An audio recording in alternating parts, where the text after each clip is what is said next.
First up this week, Maldives pro-China president Mohamed Muizzu has been elected as the archipelago's president.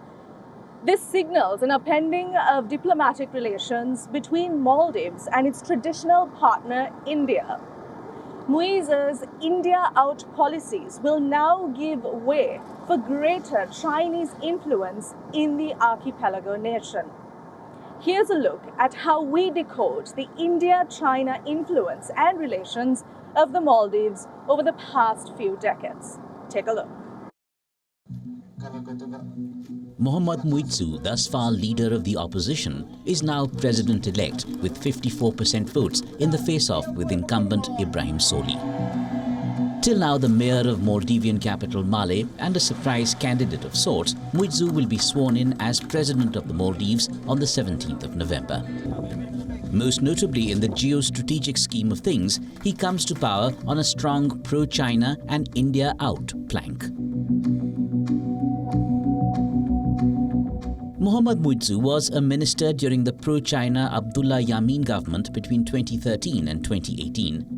Beijing-Male interactions had peaked at this time. President Xi Jinping visited in 2014. Maldives joined China's Belt and Road Initiative.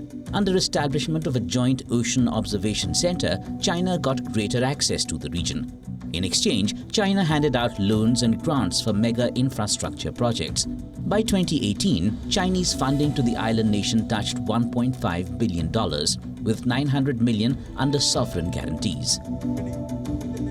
Ibrahim Solih, who won the 2018 elections, had reversed the course on Yameen's policies. He brought back focus to collaboration with India.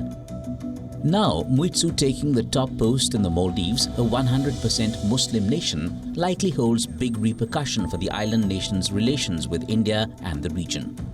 The president-elect has an anti-India plank in his election campaign, and he represents a party which wants very strong ties with China and which would like to have India out of Maldives, which means that his election could be looked at therefore as a setback, not just for India, which regards Maldives not only as a neighbor but a country with huge strategic importance, but also a great setback for the Quad, for AUKUS, and for those who would like a rule-based order in the Indo-Pacific.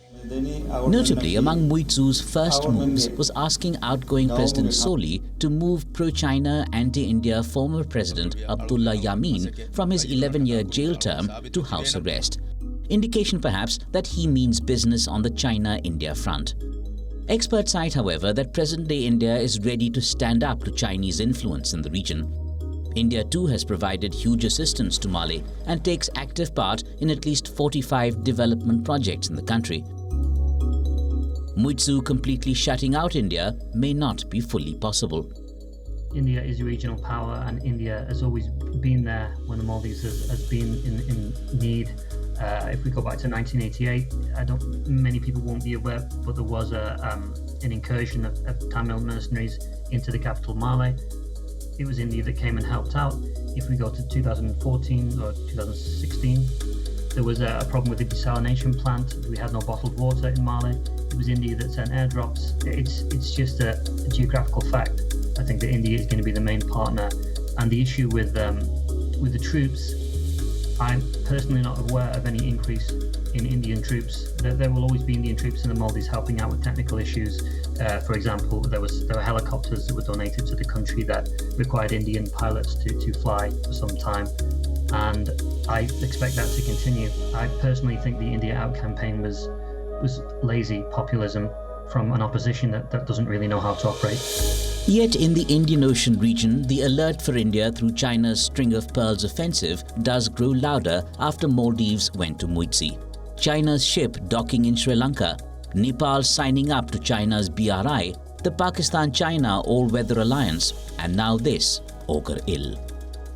Disruption of Yoga Day celebrations at the Indian Embassy in Male in 2022 had their origins in a perception that India was pushing a Hindu hegemony. It has built up from there to pro-China, anti-India Mohamed Muizzu coming to power. There's cause enough for alarm bells in New Delhi. India will be watching the new government's actions vis-à-vis China closely.